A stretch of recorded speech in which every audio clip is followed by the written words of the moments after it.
Salut tout le monde. Bon, alors vous me l'avez demandé depuis longtemps. Et la voilà enfin, la vidéo. Pourquoi? Sur le Dutz. Eh oui. Donc, alors les raisons du choix de ce tracteur. Parce qu'il y en a beaucoup qui sont surpris, voire même choqués. Bon, alors faut rappeler un petit peu l'historique un petit peu de la ferme au niveau des marques de tracteurs. Donc jusqu'en 2002, on était 100% John Deere. Et suite à une mauvaise expérience sur un 4450 qui était en boîte full power shift, et ben, on a eu un joint de culasse, on a eu un embrayage de pont avant, un deuxième joint de culasse qui était en train d'arriver à 7600 heures, sauf qu'on n'a pas eu le temps de le réparer parce que la boîte de vitesse elle a pété avant. Si je me rappelle bien, c'était l'embrayage C3, parce qu'il y avait 8 embrayages dans la boîte de vitesse. Alors, donc l'embrayage C3 qui avait lâché, et du coup le tracteur ne roulait plus qu'en marche arrière. Ce qui était légèrement gênant. Voilà. On trouvait que c'était pas très pratique. Et à l'époque, ça s'était très mal passé avec la concession de laquelle on dépendait, qui n'existe plus aujourd'hui. Elle a été reprise. Je ne suis pas client chez eux, mais par contre, quand je les vois, on a de très bonnes relations, ça se passe super bien. Ça nous a permis de nous rendre compte que les autres marques, finalement, c'est pas parce que c'était d'une autre couleur que ça pouvait pas rouler dans un champ. Parce qu'à l'époque, j'étais en parallèle de ça, j'étais en BTS et j'étais en stage chez un agriculteur qui était 100% Renault. Il avait un 180-94, un 110-54 et un Ares 715. Du coup, mon père qui me demandait, du coup, est-ce que les Renault, comment ça marche chez le patron, chez ton patron? Parce que sur Agri Affaires, niveau prix, c'était assez intéressant. Et c'était même pas Agri Affaires à l'époque, c'était dans les annonces de la France agricole.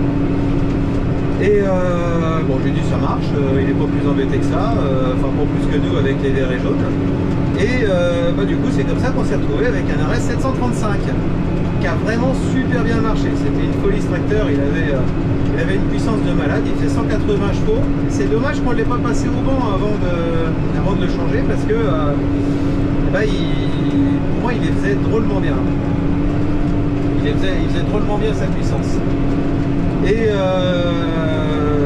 du coup, hop là, il va falloir une secrétaire.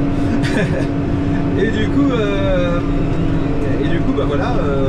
le tracteur marchait bien. Les petits soucis qu'on a eu dessus, des petits soucis, c'est plus de l'entretien. Les joints spi du pont avant qu'on finit par lâcher, ça c'est vraiment pas grand chose à refaire. On a eu un joint de palier moteur, joint de palier avant. Ça c'est un peu moins courant, mais ça se fait bien aussi. Et la pompe à eau. Voilà. D'ailleurs la pompe à eau à faire sur un moteur John Deere, c'est un régal. Franchement, j'ai plein de critiques à faire à ce moteur là, mais sur la pompe à eau, en tout cas c'est vachement plus facile à faire que sur un Valtra. Elle est sur le côté, elle est facilement accessible, elle est facilement démontable, tout, elle est pas lourde, et puis il n'y a pas besoin de démonter le ventilo. Non, franchement nickel. C'était la petite parenthèse pompe à eau.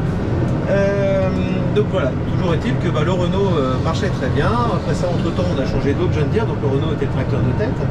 Et après ça, pour semer, on avait un John Deere 4240 qui a fait le taf jusqu'en 2007. 2007, on a acheté un Fendt 514C et avec le Fendt 514C, je me suis mis à mettre un Canadien frontal pour essayer de limiter la charrue. Ça allait bien, mais avec la turbine hydraulique, ça prenait quand même pas mal de puissance. Donc, quand le Fendt, on l'avait jumelé. Il ne faut pas jumeler ces tracteurs-là parce que c'est des réducteurs dans les roues arrière. Et du coup, comme c'était un Fendt et qu'il avait une bonne valeur de revente, en fait, je l'ai gardé que 2 ans et j'ai profité de la revente du Fendt pour acheter le T151. Avec le T151, il y avait pratiquement 20 chevaux de plus et le Canadien frontal était beaucoup mieux utilisé avec le combiné de semi, tout allait beaucoup mieux.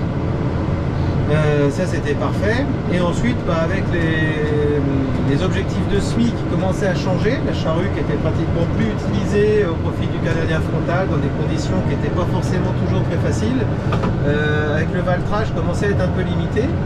Donc j'ai mis un boîtier Sport System mais sur interrupteur pour lui mettre 180 chevaux, mais à la demande.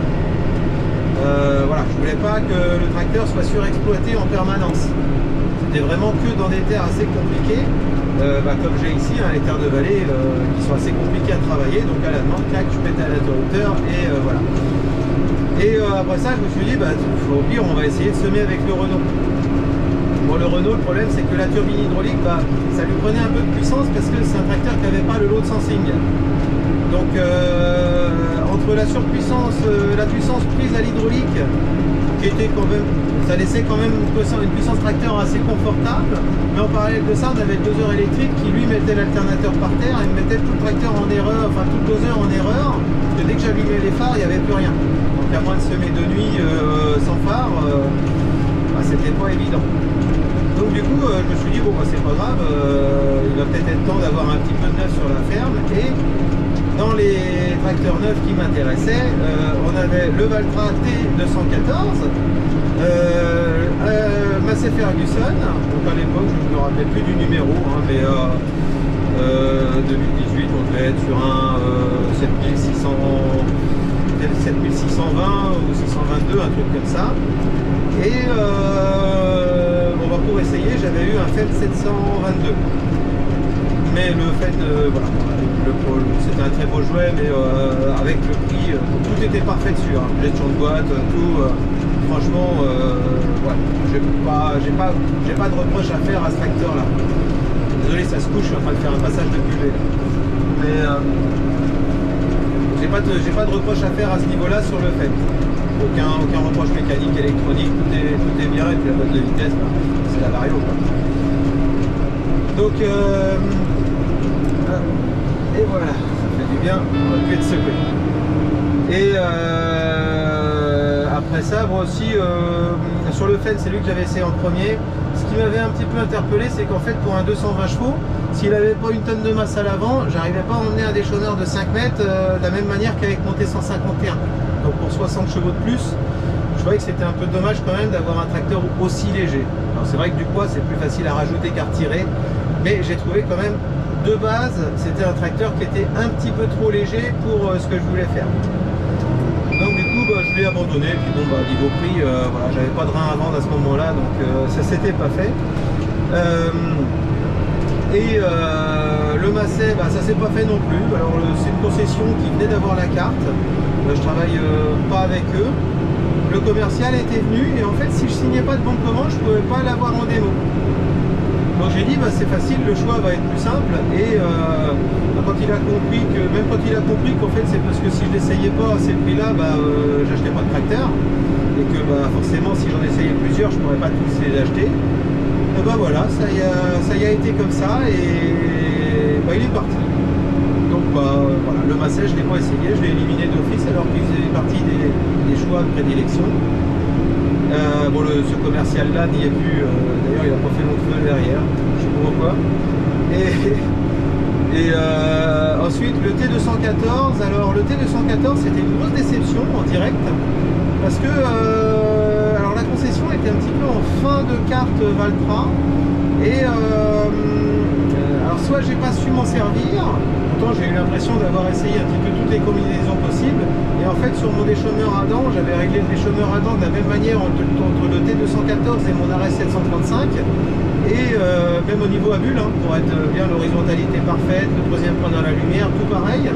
Et malgré les 30 chevaux de plus qu'il a par rapport à mon RS, et le tracteur il travaillait à 3 km/h de moins.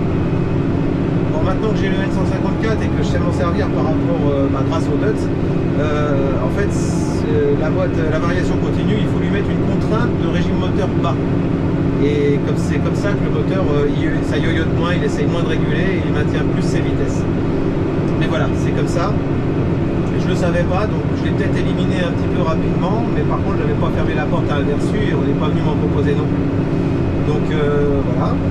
Et comme l'établissement Nouvelon avec DUTS, c'est la concession la plus proche, j'étais venu voir en lui disant écoute, j'essaierai bien un DUTS. Par contre, je te préviens, C'est plutôt un essai curiosité parce que on a la proximité, on a tout ça, mais je suis pas franchement acheteur. Voilà, j'étais pas franchement acheteur, sûrement à cause d'a priori ou quoi que ce soit. Et du coup, comme j'avais été déçu du T214, j'avais tendu 2-3 pièges au 6180 TTV que j'avais eu de démo. Et le fait est que c'était au déchauffeur à disque, il y avait des petits talus, des petites buttes à passer. Et en fait, j'avais essayé avec le T151, si je ne rétrogradais pas 2 power shift avant de passer la butte, le tracteur calait. Donc je me suis dit ça tombe bien, je suis pas beaucoup plus puissant avec le 180 chevaux. Et s'il calera pas, normalement il devrait quand même accuser le coup. Et dès que le déchauffeur est passé dessus, en fait le tracteur il est monté dans les tours de manière grotesque, mais par contre au niveau de la variation de vitesse d'avancement, il a à peine varié d'1/2 km/h. Donc là j'étais assez impressionné et du coup ça s'est fini sur un bon de commande, enfin sur une proposition et finalement pour essayer de l'avoir pas trop cher et vu que ça me correspondait, j'ai fini avec le tracteur de démonstration de la concession. Donc ce 6215 TTV qui a fait ses 110 premières heures en démonstration aux établissements Nouvelon. Moi j'ai pas repris tout le tracteur parce que les roues d'origine je les ai laissées et je l'ai pris avec des 710 à l'arrière, 600 à l'avant et en pneu VF. Et avec ça on a un tracteur qui est vraiment remarquable parce que on est à la fois pas trop, un peu léger, à la fois léger mais pas trop et à la fois lourd mais pas trop. Je trouve qu'on a le compromis au niveau répartition de masse avant-arrière, on est sur un 60-40 classique, mais sur un poids global de tracteur qui me permet de faire à peu près tout ce que je veux. De manière, j'ai pas besoin de lui mettre de masse pour emmener un déchauffeur traîné, j'ai pas besoin de lui, mais je peux changer l'outil frontal quand j'ai la trémie de mon semoir à céréales jusqu'à 3 quarts de charge, peut-être même charge complète, mais j'ai pas essayé. Je peux faire à peu près tout ce que je veux avec. Bon, évidemment, il est en pneu VF, donc c'est un tracteur qui ne labourera jamais parce que j'ai des silex et le silex en bord de rail de labour, forcément ça pose des problèmes chez moi. Donc vous ne verrez jamais le nut sur labour. Et maintenant, c'est pour ça que j'ai attendu aussi pour faire cette vidéo-là, parce que parler d'un tracteur où tout le monde sur a priori, comme il n'est pas vert et jaune, qu'il n'est pas vert et rouge, qu'il n'est pas ci, qu'il n'est pas ça, beaucoup, ouais, mais bon, quand même, c'est pas terrible, etc. Donc maintenant, je sais m'en servir. On a de l'historique parce que le tracteur arrive à 2200 heures, donc ça fait toujours un tracteur jeune, mais en général, il y a quand même pas mal de tracteurs quand on se renseigne à gauche à droite qui sont déjà repassés à l'atelier. Et moi, il n'est jamais repassé, enfin pas pour des raisons mécaniques. Au niveau mécanique, le moteur, c'est nickel. Quand on est à des charges à 100% moteur, on ne dépasse pas les 30 litres, les 30-33 litres à l'heure. Quand vous prenez des équivalents, alors je prends un exemple John Deere, parce que sur TikTok j'en ai vu un, c'est Guillaume dans les Yvelines. J'adore ces TikTok pour la petite parenthèse, parce qu'il est 13 second degré après toutes les marques, même les siennes. Et moi j'adore son second degré, je suis peut-être son plus grand fan. Mais il a fait une vidéo où il montrait que son John Deere, en consommation, il faisait autour de 45 litres à l'heure. Ce qui est absolument énorme, mais avec son second degré, il disait que c'était pratique parce que quand il partait pour une journée au champ, au moins il était sûr de ne pas rentrer trop tard. Et du coup, je me suis dit, je vais regarder combien je consomme sur le NUTS, et je suis à plus que 10 de moins. On me dirait, ouais, mais il faut comparer la puissance. Donc moi, c'est un 6215 TTV NUTS, et lui, c'est un 6215, c'est un 6R 215 John Deere. Donc, ça ressemble un peu, ça ressemble un peu niveau puissance. Donc après, voilà, le John Deere a forcément des avantages, des inconvénients, des trucs comme ça. C'est vrai que depuis qu'on a été déçu de la marque, je ne me suis pas trop intéressé. Le moteur 6 litres 8, c'est pas celui qui me plaît, mais en tout cas, voilà. Aujourd'hui sur le NUTS, le 6 litres 100, c'est un super moteur. C'est un super moteur. Bon, je trouve que c'est un peu juste en cylindrée par rapport à la puissance, parce que c'est le plus gros 6 cylindres que j'ai, c'est le plus gros tracteur que j'ai sur la ferme, mais par contre c'est le plus petit 6 cylindres. C'est-à-dire qu'on est sur la même cylindrée que mon McCormick qui fait 110 chevaux, 117. Donc le seul problème que ça me pose, c'est psychologique, c'est dans la tête. Par contre à l'usage ça fonctionne. Le fait d'avoir une petite cylindrée sur une boîte en variation continue, ça permet d'avoir un moteur qui est très réactif. Et c'est sûrement là-dessus qui sort son épingle du jeu. Le moteur est fiable, ça fait partie des moteurs voilà, sur le marché. On va dire qu'on a en tête Sisu et FPT, les moteurs New Holland avec les curseurs qu'on trouve sur les axiales, sur les tracteurs, sur les machins, tout ça. Ça c'est des super moteurs. Pour moi les deux meilleurs c'est Sisu et FPT. Dutz arriverait troisième. Ce qui m'avait fait peur, c'est que le moteur Dutz sur un Fenn, visiblement ça descend assez facilement. Donc au moment de l'achat, j'avais rencontré un technicien Dutz France et j'avais exposé mes réticences. Il m'avait demandé si j'avais conduit un Fenn. J'y ai dit oui. Il m'a dit conduit au champ, sur route, à la pédale, au levier et tout ça. Bah, j'ai dit j'ai tout fait. J'ai tout fait. Et quel est le ressenti? Bah, j'ai dit ouais, tous les modes sont pas mal. À la rigueur, il serait presque plus pratique au levier sur route parce que je l'avais avec un 4 pouces mais qui n'était pas freiné. Par contre, j'ai dit si j'avais eu avec une remorque, bah, je m'en serais servi à la pédale pour avoir les freins de remorque quand on tape sur la pédale. Ah, il dit c'est intéressant ça. Et il dit sur le Dutz, vous en pensez quoi? Bah, je dis conduite automatique à la pédale, il est nickel, intuitif, pratique. Et au levier, moi je le trouve nul. Voilà, mon Dutz à la conduite au levier, conduite manuelle donc, je le trouve nul. Donc je suis toujours à la pédale, au régulateur de vitesse et ça me va très bien.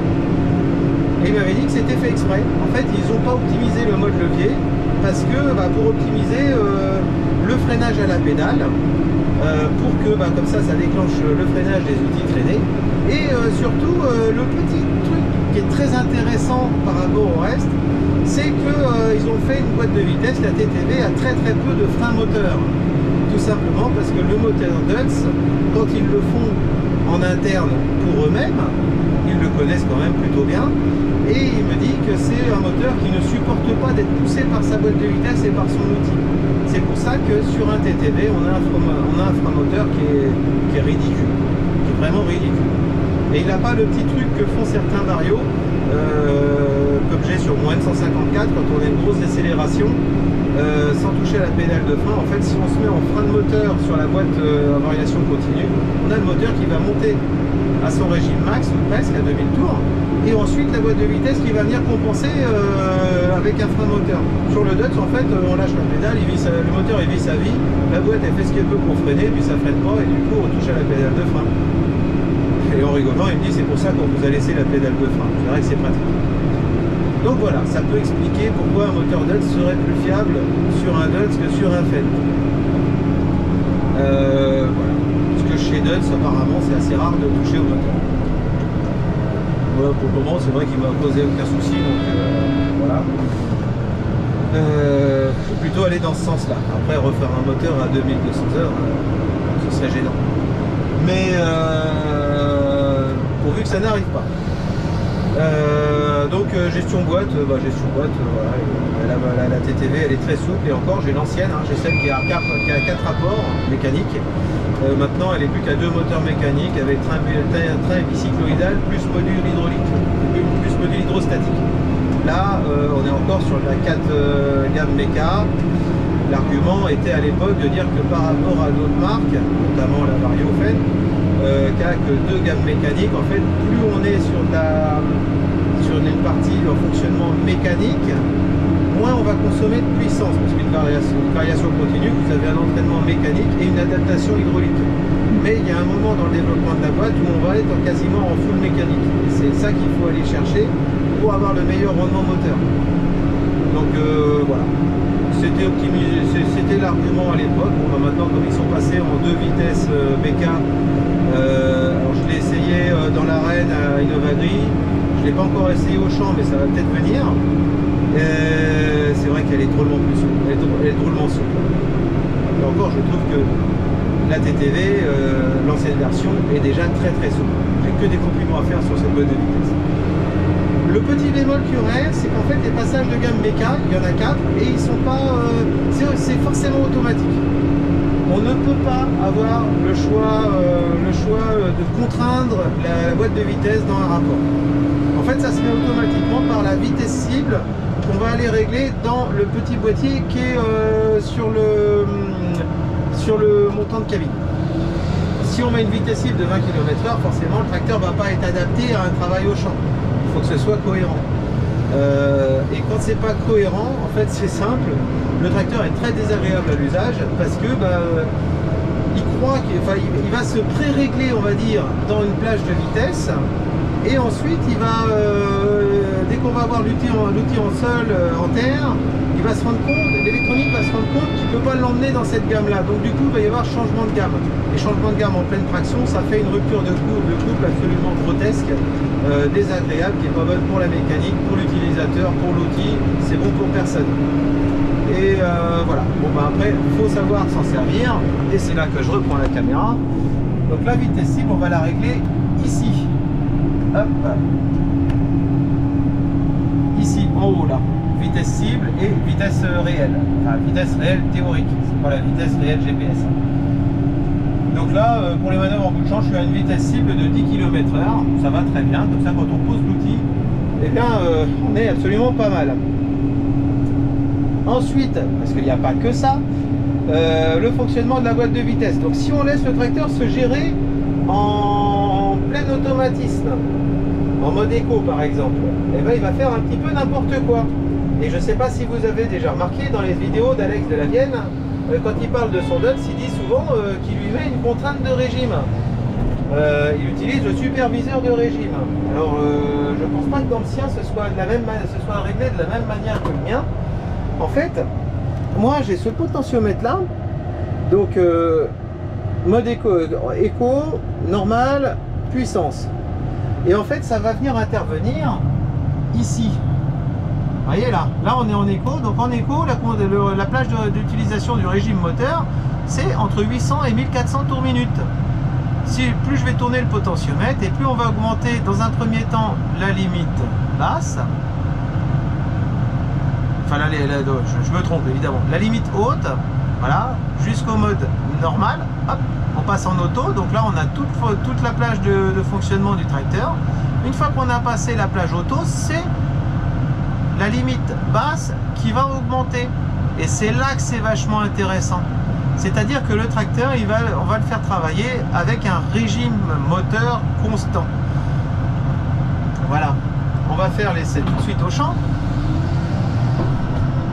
Hein, donc dès qu'on va tourner, ben là pour faire l'essai, hop, on va le mettre à fond. Donc 2100 tours pour 2100 tours. Si j'accélère, hop là.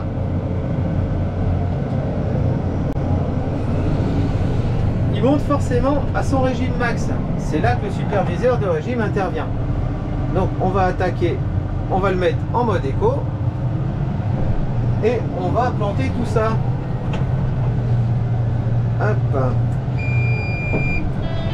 Et là, bon, comme le travail n'est pas si dur que ça, voilà, on sent qu'il peine un petit peu. À l'effort, il va aller flirter avec le 100%.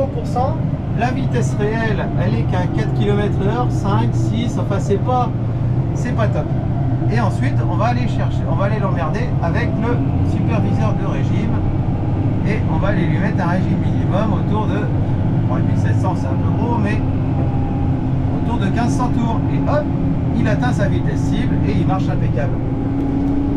Voilà, et c'est comme ça qu'aujourd'hui, je pense que si j'essayais le T214 Valtra, en mettant un superviseur de régime bas, eh ben, je pense que le tracteur marcherait vraiment beaucoup mieux.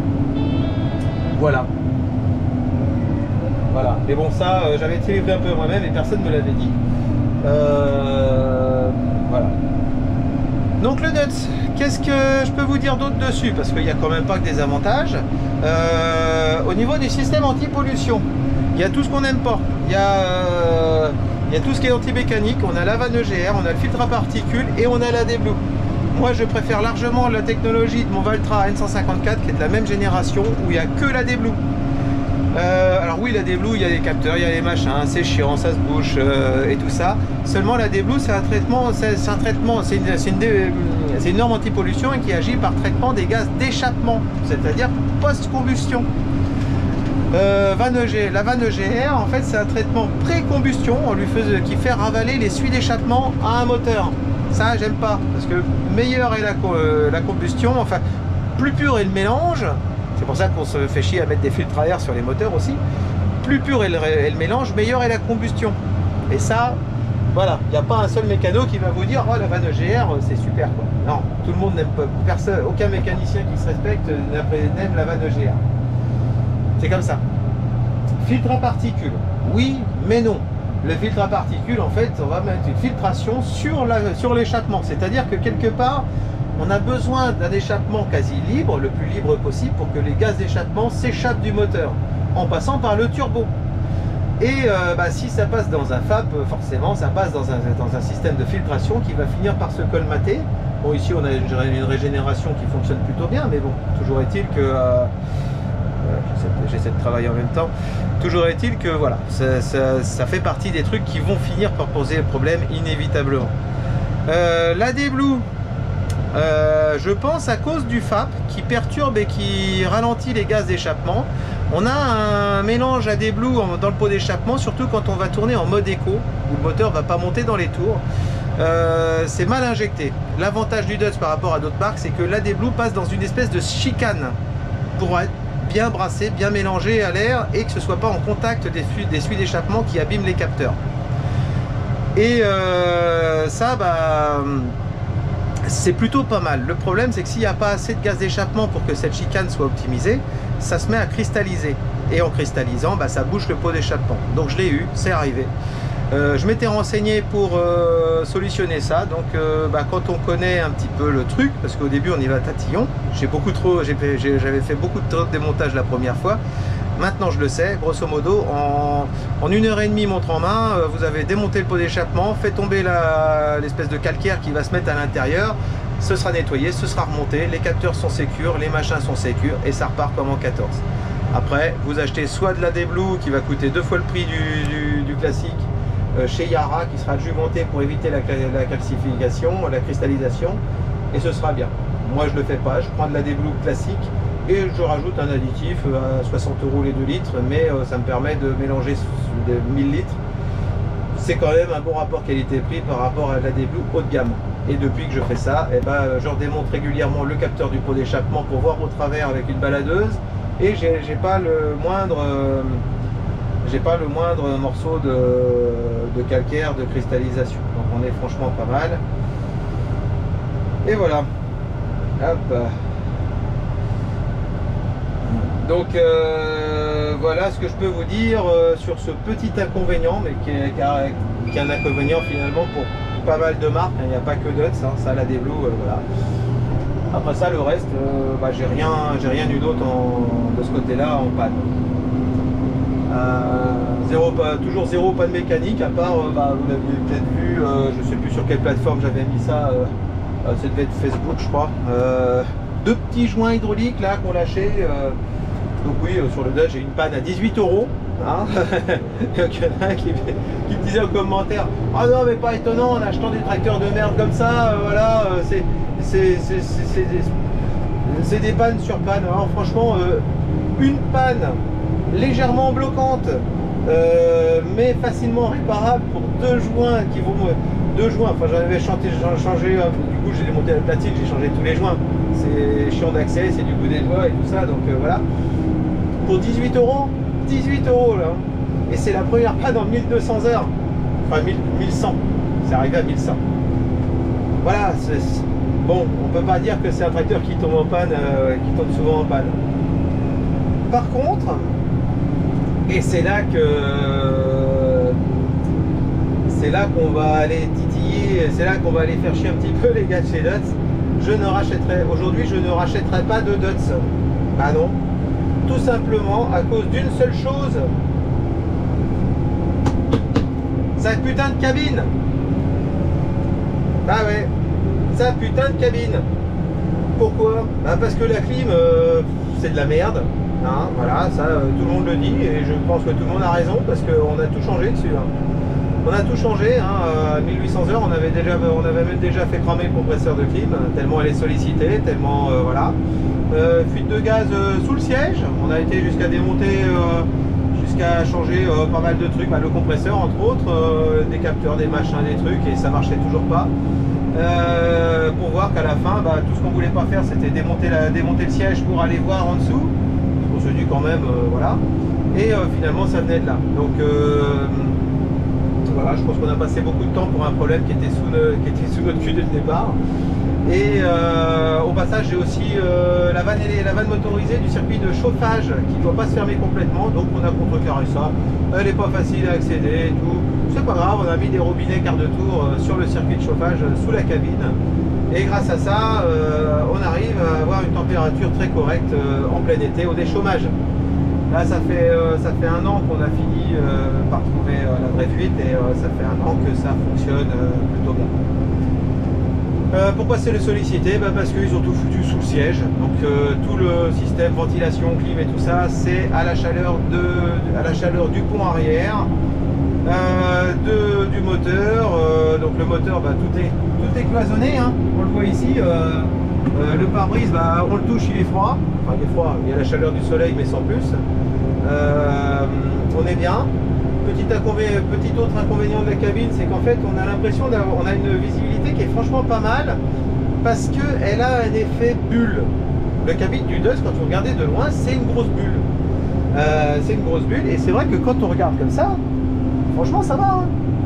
Franchement ça va, alors que quand on écarte les bras, au niveau des épaules, on a les montants qui sont pas si loin que ça. Et faut pas avoir des gros outils à emmener, parce que la caisse à outils d'origine du tracteur, elle n'est pas si grosse que ça. Et les gros outils, contrairement à tous les autres tracteurs que j'ai, on peut pas les mettre par terre, parce que par terre on n'a que ça. Entre là et là, là on a la glacière, voilà, juste la glacière. De l'autre côté, on a le coffret électrique, et il est blindé, hein. La place est vraiment très bien remplie. Pour les pieds, on n'a que ça. Ma grosse clé à molette, elle tient pas. Le pied de biche, il tient pas non plus. On peut pas les mettre le long du siège, parce que c'est pareil, c'est optimisé. Voilà. Derrière, on a plein de trucs, mais si on met autre chose, on a l'aspiration d'air intérieur. Voilà. En fait, on a une cabine qui est en fin de vie. C'est-à-dire qu'avec les technologies embarquées, cette cabine, quand elle a été créée dans les années 90 sur les premiers Agrotrons, elle était sûrement très bien. Aujourd'hui, elle est complètement dépassée. Elle est complètement dépassée. Quand on lève le capot électrique, tout est archi compacté. Les ventilations, ça passe à des endroits où ça chope de la chaleur, donc on n'a pas le froid qu'on devrait avoir quand on met la climatisation à fond. Et ce qui est con, c'est d'avoir autant de place au plafond et de ne pas l'utiliser. Donc après ça, il y a beaucoup de marques qui font ce choix-là. On dit que c'est une histoire de normes avec le gaz de clim qui descend, machin. Alors pourquoi il y a des marques qui mettent toujours ça au plafond? Chez Valtra, c'est toujours au plafond. Chez certains Massey, les séries 7S par exemple, du moment qu'on a les aérateurs, ces machins-là au plafond, ça veut dire que le bloc ventilation, il est au plafond avec tout ce qui va avec. Le déshumidificateur, le ventilo, tout ça, c'est dans le plafond. On y arrive.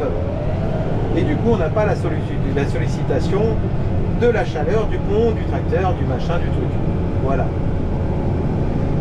Donc bon, je pense que ce serait peut-être intéressant qu'ils commencent à réviser la copie pour modifier, pour améliorer, pour enfin sortir une nouvelle cabine. Enfin, je sais pas, les gars chez Valtra l'ont fait. La cabine que j'ai sur mon T151, c'est la cabine des anciens Valtra, des 6000, 8000, etc. Qui avait été, qui a évolué jusqu'à la série 3, jusqu'au T3. Pour la série 4, ils ont fait leur nouvelle cabine. Mais attention, l'ancienne cabine n'était pas dépassée, elle n'était pas à saturation comme on l'a là. C'est juste qu'elle était plus dans l'air du temps. Ils ont quasiment refait une cabine uniquement pour des raisons de design. Donc si on a une marque qui est capable de faire des cabines design, et qu'il y en a une autre qui garde coûte que coûte une cabine qui, c'est vrai que ça leur coûte rien. Par contre aujourd'hui, ils perdent clairement des parts de marché à cause de cette cabine. Donc c'est le moment où il faudrait réviser la copie. Par contre, vous avez les petits Dutz avec la cabine italienne, où là on a les ventilations en haut, celle-là elle est très bien. Et en argument, qu'est-ce qu'on m'avait sorti? On m'avait sorti, bah oui, mais bon, dans les bâtiments qui sont bas, du coup, ça fait encore 10 cm de plus dans le toit, ça passe pas. Franchement, quand je mets le Dutz à côté de mes autres tracteurs, McCormick, du Valtra, des deux Valtra, du CS, c'est absolument ridicule. On a un tracteur qui est démesurément grand. Je pense que quand on a une hauteur de tracteur pareille, on n'est plus à 10 cm près. Voilà, donc moi je prends ça pour un faux argument. Voilà. Donc les gars de chez Dutz, réveillez-vous. Vous avez une mécanique qui est super, vous avez un moteur qui est super, l'ordinateur de bord avec Topcon, il est intuitif, j'ai rien à redire dessus, il est vraiment top. Secouez-vous, faites-nous une belle cabine, faites une belle cabine et là peut-être que vous allez revenir sur le devant de la scène. Le design du tracteur il est super, moi je trouve qu'ils ont une gueule pas possible, voilà, on voit qu'il y a eu un vrai travail dessus. La mécanique tient la route, le tracteur il a une bonne puissance de traction, tout est bien, mais la cabine, voilà, on doit pouvoir faire mieux que ça. C'est une demande qui vous a été rapportée par les utilisateurs, par ceux qui en ont, ceux qui veulent en acheter, ceux qui ne veulent pas en acheter, les commerciaux, les concessions, tout le monde vous rapporte ça. Et voilà, alors, est-ce qu'il y en a une en développement? Est-ce que non? Voilà, on m'avait suggéré l'idée que peut-être. On n'en sait rien, on a toujours ces cabines-là. Mais voilà, c'est dommage, c'est dommage. Aujourd'hui, moi, le point noir, c'est cette cabine. Parce qu'on a galéré avec la clim, et par l'effet bulle, on a un effet loupe aussi. Et on a, par rapport à des pare-brise droits, on a quelques degrés de plus à l'intérieur. Quand on gare en plein soleil et qu'on compare avec une autre cabine plus droite, on a quelques degrés de plus quand même. C'est pas transcendant, hein, ça... mais quand même. Et puis alors, le fait que ce soit bombé, bah oui, ça aussi c'est un inconvénient. Parce que du coup, on n'a pas une vitre droite ou inclinée à l'envers comme on a maintenant sur les fast track, ou sur les Massey 8 et 9S. Le pare-brise incliné à l'envers, c'est génial, la poussière elle se pose pas dessus. Moi il est bombé dans l'autre sens. Quand on est en pleine poussière, la pare-brise elle colle sur le pare-brise. Faut pratiquement mettre l'essuie-glace en intermittent pour pouvoir voir quelque chose. Ah, c'est super dommage. C'est super dommage. Voilà.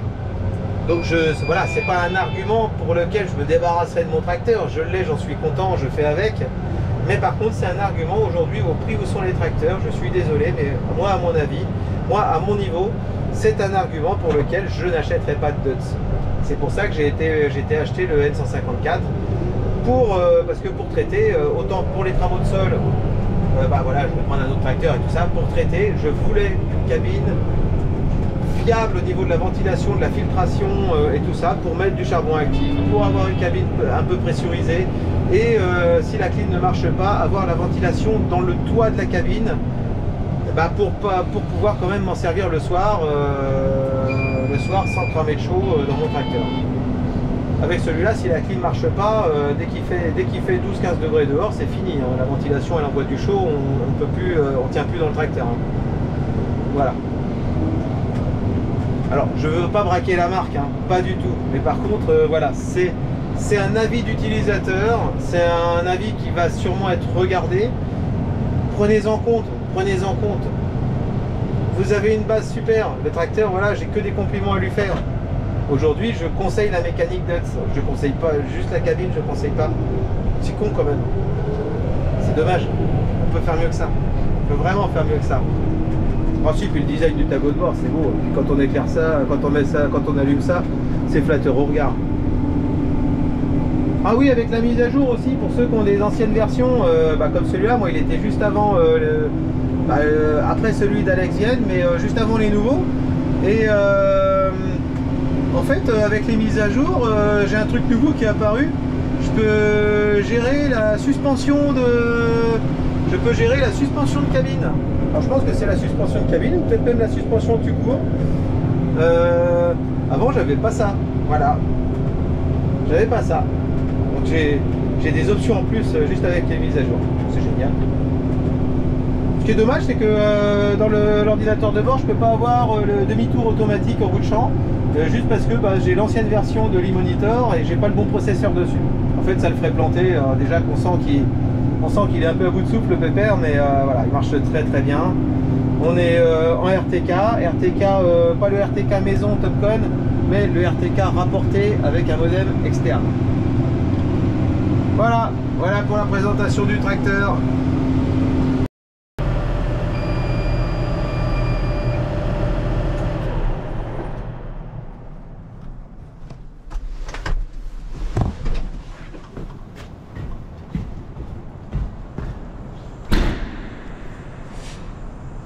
Voilà. Bon, bah on est garé. Alors comme je vous disais, pour l'utilisation de la climatisation du tracteur, donc on avait été mettre là-bas tout au fond, là s'aperçoit, les robinets pour couper le circuit de chauffage, ce qui permet au circuit de ne pas renvoyer de la chaleur inutilement pour utiliser la clim.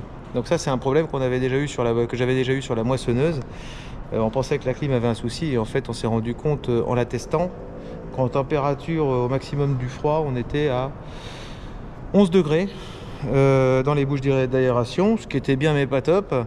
Et on a eu l'idée de fermer le robinet de chauffage, parce que c'est aussi une clim automatique sur la moissonneuse. Et en fermant le robinet de chauffage, on est descendu à 4 degrés. Donc bon, voilà, j'ai préféré prendre les devants sur ce tracteur-là. Et en effet, ça s'avère utile. Voilà. Qu'est-ce que je peux vous dire d'autre Donc, je pourrais pas vous montrer forcément. Ah si, un petit peu. Ici on a le système d'AD-Blue qui est en chicane sur le pot d'échappement, donc c'est pas une injection directe, c'est une injection par espèce d'effet Venturi dans le flux d'échappement. Et ce qui fait que j'ai jamais eu de souci j'ai jamais eu aucun souci de capteur, de son, de quoi que ce soit, alors que dans d'autres marques c'est monnaie courante. Juste ce petit problème de bouchage. Mais depuis que je mets de l'additif dans la AD-Blue, eh bien ça a l'air de fonctionner. Voilà.